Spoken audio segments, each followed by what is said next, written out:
Guys, don't panic. This won't be happening for a few months, but this isn't necessarily the end of me on YouTube either. Why are there still alarms ringing?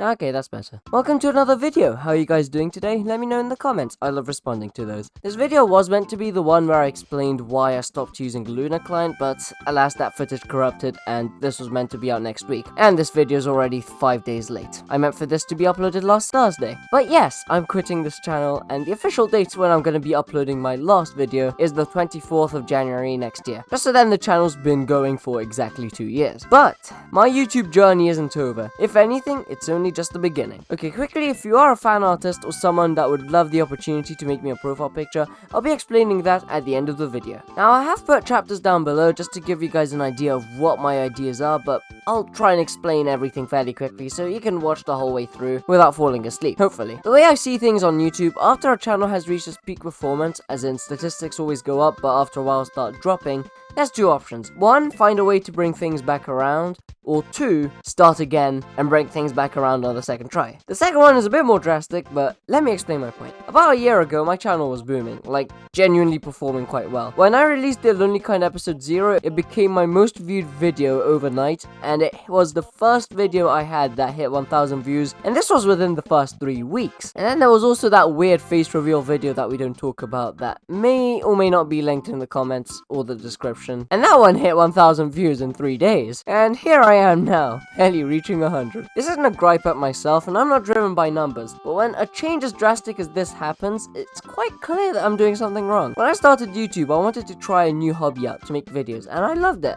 But around the time I got to 50 subscribers, that's when I started seeing the same people in the comments, and that's when a small community started growing. And that's kind of where I started liking that new side of YouTube. Not just the fun of making videos, but also the fact that you know you've entertained people. Now, when it came to growing the community, I did a great job, but my problem was with cultivating that community. And I know that makes it sound like you guys are sheep or something, but what I really mean is, I never thought of a way to keep a community active. Growing a community is fairly easy, but the thing is, you need to do something that keeps people engaged and keeps people wanting to watch your videos again, which is something some of my friends have actually gotten quite good at without realizing. The best thing community-wise was the Lonely Kind, because all of our communities converged, and when one of us didn't make a video or a live stream, someone else would, keeping people on their toes and excited to see what happened next on whoever's video came out first. But that was more of a group effort and just a natural thing that occurred, not something that I or anyone else planned on making happen. And at the time, I didn't even know how to react to keep people invested after the Lonely Kind. You following me? Now, during the Lonely Kind and even in 2021, things got extremely busy for me. There was word of there being another lockdown in the UK, and I didn't want to be lagging behind with my schoolwork because I didn't want the chance of my exams being cancelled just slapping me really hard in the face when I didn't put enough work into school. And what that meant was that it was pretty hard for me to balance school and YouTube among my other commitments. But I managed to push through with an almost monthly episode for the Lonely Kind, and then it soon became clear when that lockdown actually did arrive that I really did not know how to manage my time. So I decided to stream more than making videos, just so that you guys would still get something to watch, despite not making videos. But honestly, what I should have done was I should have tried to get help with editing. Maybe from some of my friends that had more time, maybe from you guys. It's not like no one's ever asked me if they could edit my videos. I feel like I've gotten about 20 requests by now. The problem with the inconsistent uploads meant that whenever I did upload a video, for a while all my videos reached at least 250 views each, which was alright compared to my old videos. It was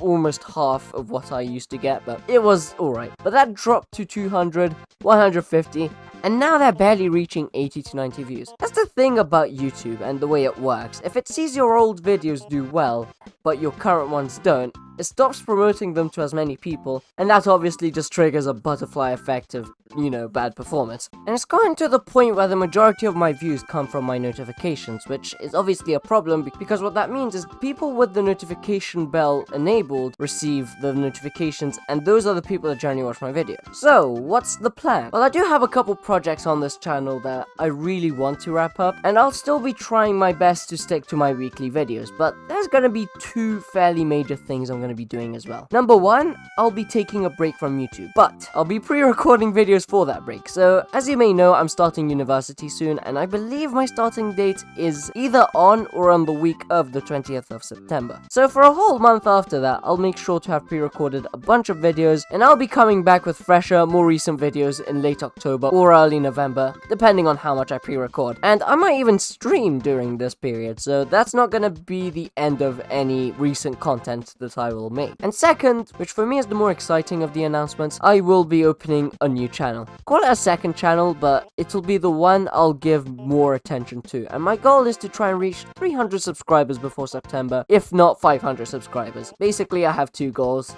300 is like the minimum, 500 is like the maximum. And if I do that again by December, I will reveal the channel's name to you guys and you can go watch it. But if not, I will then announce it on either New Year's or the day after. The reason why I don't want to reveal its name now is because I want to try and grow a new audience to begin with, before getting you guys, the audience on the Zacdroid, over to that channel, so then I can grow a healthy channel from the get-go and not repeat the same mistakes that I have with this channel. Do you want an opportunity to know the channel's name though? Well, all you need to do is make me a profile picture for it. So on screen now is the skin that I am going to be using for this channel. I want to have something kinda similar to my current YouTube channel. Obviously not like this. I would be entirely open to new art styles, so feel free to take inspiration from it, and feel free to tag me in your posts on either my Instagram or my Twitter, or even DM me on both of those platforms with it, or just email it at the address on screen now. I'll be sure to choose the one I enjoy the most, and once I open that channel, I'll give you the link to it so you can watch my videos on there before anyone else can. Now, this won't happen until